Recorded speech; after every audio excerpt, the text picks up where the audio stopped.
Goeiemôre liewe geloofsfamilie en almal oor die land en die wêreld wat vandag ingeskakel is en deel is van hierdie erediens. Wat 'n voorreg. So vlieg die dae verby. Ek kan amper nie glo dat ons alweer by Sondag is nie, maar wat 'n voorreg om saam met julle die Here te kan loof en te kan prys en te kan aanbid. Dis regtig vir my lekker. Terwyl ons dan so sit of staan of lê, kom ons sing 'n loflied saam, of kom ons luister net na die volgende loflied, lied 201. En as jy dit kan saam sing, sing dit tot eer van die Here saam, en kom ons loof hom dan met hierdie lied.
Kom ons bid saam, kom ons praat met ons Here.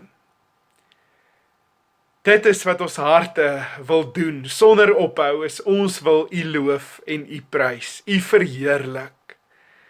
Dankie Here Jesus vir 'n nuwe dag, nuwe lewensasem en genade, liefde. Dankie vir ons verlossing, ons redding, dat ons vrygekoop is. Dankie vir U woord, wat die waarheid is, wat lewe gee en lewens verander. Kom Heilige Gees en kom praat vanoggend in ons harte in. Kom omhels ons met U liefde en U genade en ons is honger vir die woord en die waarheid. Ons bid dit in Jesus se naam. Amen. Ek wil vanoggend begin, maar voor ons begin wil ek vir julle 'n kort videoklip wys. Want jy gaan eers na die klip verstaan hoekom ek dit wil wys, maar ek wil graag hê jy moet na hierdie klip kyk. So, kom ons kyk na hierdie stukkie video materiaal.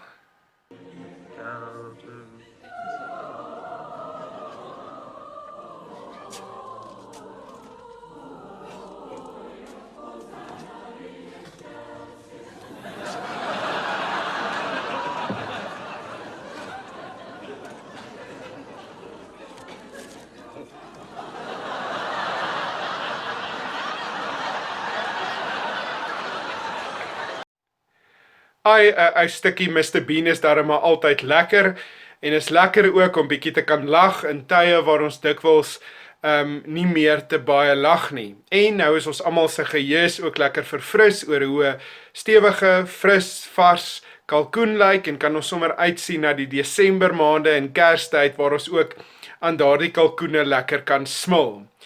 Daar was 'n vrou wat op 'n stadium wydenswyd navraag gedoen het onder koskenners oor of sy 'n kalkoen wat al vir 23 jaar lank in haar vrieskas lê, kon kook. Die koskenners het toe vir haar gesê dat die kalkoen nog reg sou wees om te eet, mits die vrieskas vir daardie hele tyd onder 0 grade was, maar dat die kalkoen nie meer baie goed sou smaak nie en dat sy haar maar kan gereed maak vir 'n baie onaangenaamde en vreemde smaak. En toe sy dit hoor, toe sê die vrou, o, in daardie geval sal ek die kalkoen maar aan die kerk skenk. En hierdie verhaal van die vrou en die kerk en die kalkoen het my laat dink aan die ingesteldheid of die passie of die gesindheid wat ons as gelowiges baie maal het teenoor ons gemeentes of teenoor die kerk van die Here Jesus, die ingesteldheid wat ons baie maal het teenoor ons verhouding met die Here of waarop ons geloof uitleef of in ons gemeentes of in sy koninkryk in die sendingveld woeker en die wyse waarop ons getuienis uitleef, die wyse somme waarop ons geloof leef. Daardie dinge wat ek nou opgenoem het en alles daarmee saam, moet dikwels tevrede wees met ons ou kalkoene. Kry dikwels ons ou kalkoene. Die Here moet maar al te dikwels tevrede wees met my en jou ou kalkoene. As ons gaan kyk daarteenoor na die passie en die toewyding en die ingesteldheid wat ons baie keer het wanneer ons lewens, ons aardse doelwitte en drome aanpak.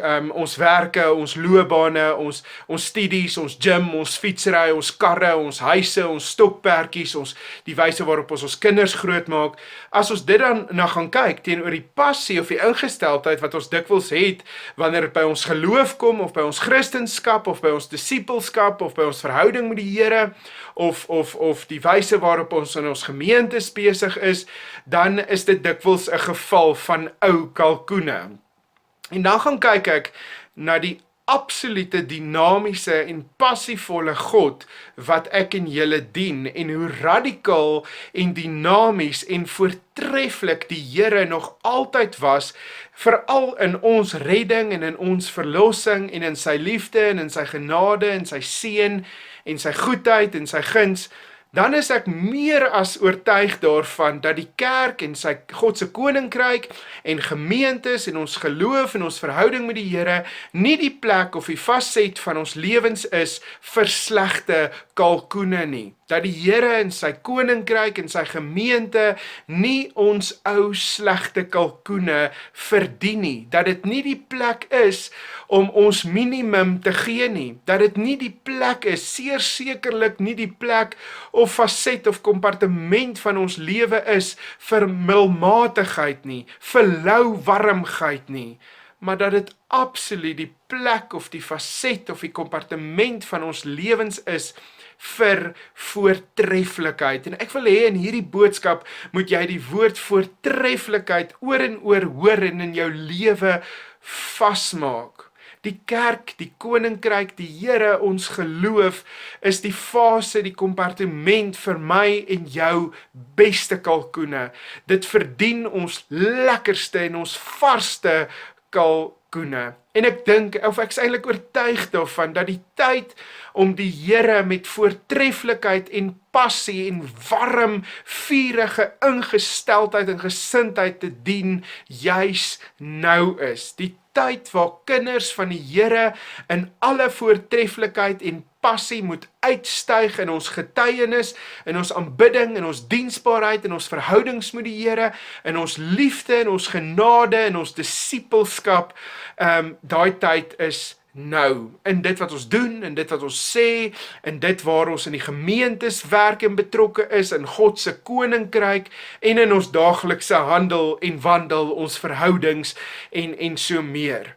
Die tyd, dis nou die tyd dat ons passie sal aanwakker in ons geloof en in ons verhoudings met die Here en alles wat daarmee saamgaan. Dis nou die tyd dat ons beste kalkoene sal uithaal en aan die Here sal bring, aan hom sal offer, in sy koninkryk, in sy gemeentes, in sy liggaam, in sy wêreld, want hy verdien werklik, dit verdien werklik ons beste kalkoene, dit verdien ons voortreffelikheid. Dwars deur die Bybel het ons te make, leer ons God ken as 'n voortreffelike, passievolle, warm en vurige God. Reeds in die Ou Testament sien ons hoe God 'n voortreffelike God is en sien ons hoe die Heilige Gees 'n voortreffelike Gees is wat in mense woon en mense lei om voortreffelike gelowiges te wees. Leer ons die Heilige Gees ken as God in ons, die God van voortreffelikheid, van passie, en dit is die wyse waarop die Gees in en deur ons wil werk. In Daniël 6 vers 4 al, dan lees ons hoe Daniël bo die ministers en die landvoogde, sê die teks, uitgestyg het, omdat 'n voortreffelike Gees in Daniël teenwoordig was. Daarom was die koning van plan om vir Daniël oor die hele koninkryk aan te stel, want Daniël was voortreffelik. Die Gees het Daniël voortreffelik gemaak. Vriende, gelowiges, en voortreffelikheid beteken om jou beste te gee. Om jou beste kalkoen vir die Here te gee. Om jou beste vir die Here en sy gemeente en sy koninkryk en sy mense te gee. Die kerk en gemeentes moes nog altyd tevrede wees met mense se ou kalkoene. Die Here moes nog altyd met daardie ou kalkoene vrede maak, tevrede wees. Maar dalk is die tyd nou om ons beste kalkoene uit te haal en vir die Here te bring, aan die Here te offer. Kan julle dink, gelowiges, hoe sal dit wees en hoe sal dit lyk en wat die effek en die impak sal wees as kinders van Christus Jesus met passie en voortreffelikheid begin dien, God en mekaar? Hoe sal dit nie lyk as ons beste kalkoene uithaal vir ons gemeentes en vir die koninkryk en vir ons verhouding met die Here en vir ons geloofslewens en alles daarmee saam nie? Hoe sal dit nie begin lyk as ons met warm en vurige passie die Here dien en aanbid en ons geloofslewens belê nie? Kan julle maar dink, wat sou die effek daarvan wees? Kan julle dink, hoe sal die wêreld verander en hoe sal die wêreld anders begin dink oor God, hierdie passievolle en voortreffelike God?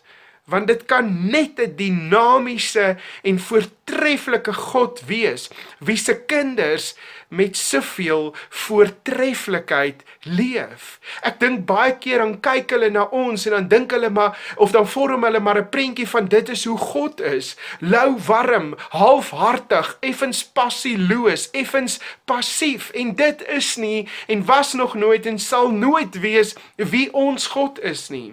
Ons God is 'n voortreffelike, passievolle God. En kinders wat hom so sal dien, sal met ander woorde dan eers die voortreffelike God wat ons dien, weerspieël. Dan eers daardie beeld van hom op aarde word wat ander ook kan raak sien. Voortreffelikheid, die trefwoord vandag, vriende, beteken om jou maksimum te belê, om jou maksimum te gee of te doen. Maar baie keer as dit by die kerk of by die gemeente of by die koninkryk of by ons geloofslewens kom, dan sit ons maar ons minimum in. Ons gee ons minimum, ons gee ons ou kalkoen.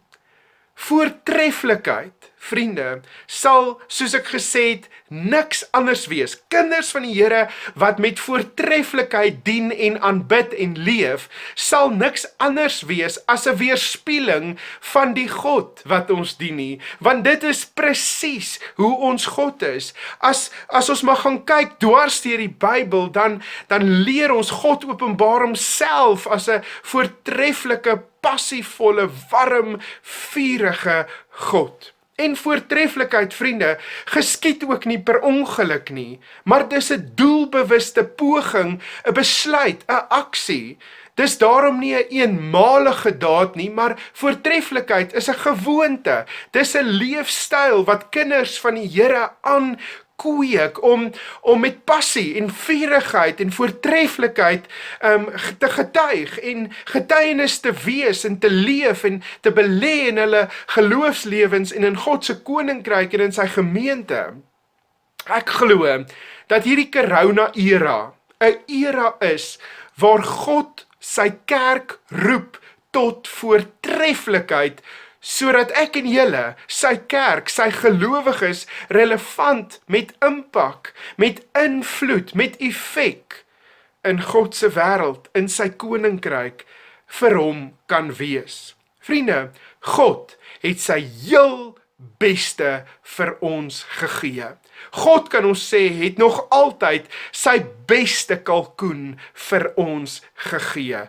Daarom sou dit niks minder as reg wees om ons beste vir God te gee nie. Die minste wat ons ooit kan doen is om ons beste vir die Here te gee. Ons God, vriende, is nie 'n halfhartige, lauwarm, gemiddelde, effens passielose God nie. Inteendeel, en Christus Jesus net so, as mens op aarde vol passie en voortreffelikheid, en die Gees wat in ons woon, leer die Bybel vir ons, is net so vol voortreffelik en passievol. As God aan my en jou gedink het in die verlede, van nog voor ons bestaan af, die oomblik toe God ons wou red en ons wou seën en ons wou verlos, het hy alles in voortreffelikheid gedoen. Toe hy die hemel vir ons oopbreek en vir ons 'n ewigheid beplan en vir ons 'n plek daar begin voorberei, het hy dit met voortreffelikheid en passie gedoen. Elke slag het die Here sy beste kalkoen vir ons uitgehaal en vir ons gegee. En ons bring so dikwels ons ou kalkoene en dan voel ons nog baie goed ook oor daardie ou kalkoen wat ons bring. Ons gee dikwels ons ou kalkoen vir die gemeente en dan vertel ons nog vir ander, ons het dit gegee. Ons gee ons ou kalkoen vir iemand in God se koninkryk en dan kyk ons trots of iemand nie gesien het, ons gee dit dalk nie. Ons gee eenmal in 10 jaar vir die kerk 'n ou kalkoen en dan voel ons goed daaroor. Ons sit ons ou kalkoen in ons Bybelstudie en in ons verhouding met die Here in en dan dink ons gaan groei en verdiep en mooi Christene word. Ons offer aan die Here 'n ou kalkoen en dan dink ons, Here, ek's goed. Here, omdat ek my ou kalkoen gee, seën my Here, seën my met baie, ek het immers my ou kalkoen gebring. Ek het al so dikwels gewonder, hoe moet 'n God voel? Hoe moet 'n God nie dink as hy na hierdie prentjie kyk? 'n God wat nog altyd net sy beste kalkoen gegee het, met respek gesê, as hy moet kyk na 'n volk, 'n mensdom, van die Ou Testament tot vandag, en hy moet tevrede wees met mense se ou kalkoene. Hy moet tevrede wees met die ou kalkoene in ons vrieskas nie. Hoe moet hy nie dink of voel as hy dit sien nie? Vriende, en ek spandeer werklik baie tyd om in gehoorsaamheid met sensitiwiteit te luister na wat die Gees sê, na wat die Gees deur die Bybel vir my en vir julle wil sê. En weet julle, die Gees praat werklik met my en sê so duidelik, Henry, ongeag wat, gee jou beste vir God. Gee jou beste vir die Here. Henry, maak hom trots met jou voortreffelikheid. God verdien jou allerbeste. Moenie jou goeie kalkoene uithou vir die ander kompartemente, die ander fasette in jou lewe nie. Gee dit vir die Here, in sy gemeente, in sy koninkryk, in jou geloofslewe. En dan kom herinner die Heilige Gees my aan Matteus 6 wat sê, waar jou skat is, daar sal jou hart ook wees. En ek dink aan Romeine 12 vers 11 wat sê, moenie sleepvoet wees in julle toewyding nie, wees entoesiasties, wees werklik diensbaar vir die Here. Die Nuwe Lewende Vertaling sê, moenie vir 'n enkele oomblik verslap in julle diens aan die Here nie. Nee, laat die Gees julle met sy krag aan die brand steek, sodat julle voluit vir God kan leef. Dien die Here met oorgawe. Dan gaan kyk ek, daai woord entoesiasties kan ook vertaal word met 'n intense passie. Henry, dit is die passie wat julle moet aanwakker. Dis waarmee julle die Here moet dien. En dan lees ek in die Bybel verder hoe belangrik dit vir God was en altyd is dat sy mense, sy volk, sy kinders hom met passie moet dien. Dat sy gemeente, sy kerk hom met passie moet dien. In Openbaring 3, 15, 16 staan daar, ek ken jou handel en jou wandel. Ek weet dat jy nie koud of warm is nie. Was jy tog maar net koud of warm? Omdat jy so lauwarm is, nie warm nie en ook nie koud nie, is ek op die punt om jou uit my mond uit te spoeg. Dit pla vir God, vriende, dat sy kinders die ou kalkoene bring. Dat sy kinders die ou kalkoene vir die gemeente, vir hulle geloofslewens, vir die koninkryk gee. Maleagi 1 vers 1 tot 14 vertel hierdie verhaal en dan sê die Here, julle bring gesteelde lam siekdiere, julle bring dit as offers. Moet ek ingenome wees daarmee dat julle vir my sulke goed bring? Vra die Here, Maleagi 1:13. Moet ek tevrede wees, ingenome wees daarmee dat julle vir my julle ou kalkoene bring, terwyl ek my beste kalkoene oor en oor vir julle uithaal en gee. Vriende, medegelowiges, die Gees van God het werklik vir my in die Bybel kom wys, dit in my lewe kom inprent, dat ons ou kalkoene vir God aanstoot gee, vir 'n God wat ons so passievol en met oorgawe liefhet, dat dit aanstoot gee. God se liefde is 'n selfopofferende, persoonlike, entoesiastiese, passievolle liefde vir my en vir jou. God se reddende offer vir ons het die bloed van sy eie seun gekos. Toe Jesus die woorde, dit is volbring, uitgespreek het, was deel daarvan dat daar geen groter offer kan wees om God se liefde vir my en vir jou te bewys nie. Wat meer sou die hemele kon sê, kon antwoord, kon doen, kon wys? En vir enige ware kind van God, vir enige ware gelowige, wat op daardie liefde, op daardie voortreffelikheid reageer, net met 'n neutrale gees, net met 'n amper passiewe, passieloose gees, van 'n gees van ek sal sien as ek daarby kan uitkom, ek sal kyk of ek tyd het daarvoor, ek sal kyk of ek 'n ou kalkoen kan gee daarvoor, het die Gees vir my die Bybel uitkom leer, dat dit die woord siek word gebruik, dat dit God eintlik siek maak, dat dit net nie pas by die belegging en die uitstorting van genade wat God gemaak het nie, dat dit nie pas by die goeie, die beste kalkoene wat hy nog altyd vir my en vir jou gegee het nie. Toe ons dood was in ons sonde, toe ons oortredings 'n doodsvonnis oor ons lewens voltrek het die Here nie net 'n been na my kant toe gegooi nie. Hy het sy dierste, absolute beste vir my en vir jou gegee. Toe die tyd gekom het wat die Here die aarde verlaat het, het hy nie 'n afgewaterde weergawe van homself vir ons gegee nie. Nee, hy het die derde persoon van die drie-eenheid vir my en vir jou gegee, die Heilige Gees. Dit is sy beste.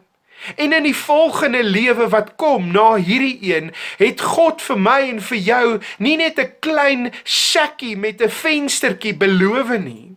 Nee, hy het vir ons 'n plek en 'n omgewing beloof wat ons gedagtes nie eers kan indink nie. Hy het sy beste vir ons beloof gegee. 1 Korintiërs 2 vers 9 sê, wat die oog nie gesien en die oor nie gehoor het nie en wat in die hart van mense nie opgekom het nie, dit het God gereed gemaak vir die wat hom liefhet. En so kan ek aan en aangaan oor die voortreffelike God wat ons dien en die voortreffelike Gees wat in ons is, wat met voortreffelikheid en passie in ons lewens en deur ons lewens wil werk. En so kan ek aangaan oor 'n God wat in voortreffelikheid ons seën met sy beste kalkoene.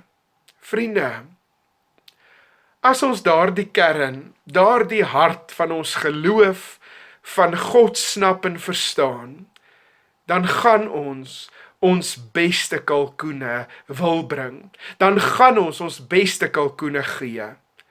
Kom ons gee ons beste kalkoene vir die Here, vir die Ronde Kerk, vir God se gemeente, vir sy koninkryk, vir ons roeping, vir ons betrokkenheid in diens en ons aanbidding van die Here. Kom ons gee dit vir hom. Kom ons dink 'n bietjie na oor ons lewens. Kom ons probeer die vraag antwoord, gee ons vir die Here ons beste? Hou ons ou kalkoene vir die kerk, vir die koninkryk, vir die Here en die bestes vir onsself, vir ons lewens en ons drome, of gee ons beste kalkoene vir die Here? 'n Kind van die Here wat iets hiervan verstaan, gaan nie die kalkoen van 23 jaar lank uit die vrieskas uithaal nie, maar die beste kalkoen gee. Kom ons wakker ons passie aan. Kom ons gee ons beste vir die Here. Die tyd om dit te doen is nou. Die tyd vir ons goeie kalkoene uithaal en bring is nou. Amen. Kom ons bid saam. Here, my hele wese het vanoggend net weer kom hoor en weer kom besef dat U werklik U beste kalkoene vir ons kom gee het. Dat U 'n voortreffelike God is met soveel passie, met soveel selfopoffering en diep liefde vir ons. Here, dat ons nie eintlik anders kan as om ons ou kalkoene meer te bring nie. Kom Heilige Gees en kom doen die voortreffelikheid en die passie deur ons. Ons wil U op daai wyse verheerlik en weerspieël. Ons eer U in Jesus se naam. Amen. Vriende, mag die Here julle seën en julle beskerm. Mag die Here julle bewaar, styf vashou. Mag die Here kalmte en vrede en liefde, genade oor julle lewens en julle harte stort. Mag die Here tree vir tree saam met julle elke dag wandel, alles wat hy beloof om te doen. Mag die Here se goedheid en genade, sy guns oor julle pad gestrooi word. En mag julle saam met my regtig werk aan hierdie voortreffelikheid. Mag ons saam die Here daarmee dien. 'n Mooi Sondag vir julle. Totsiens.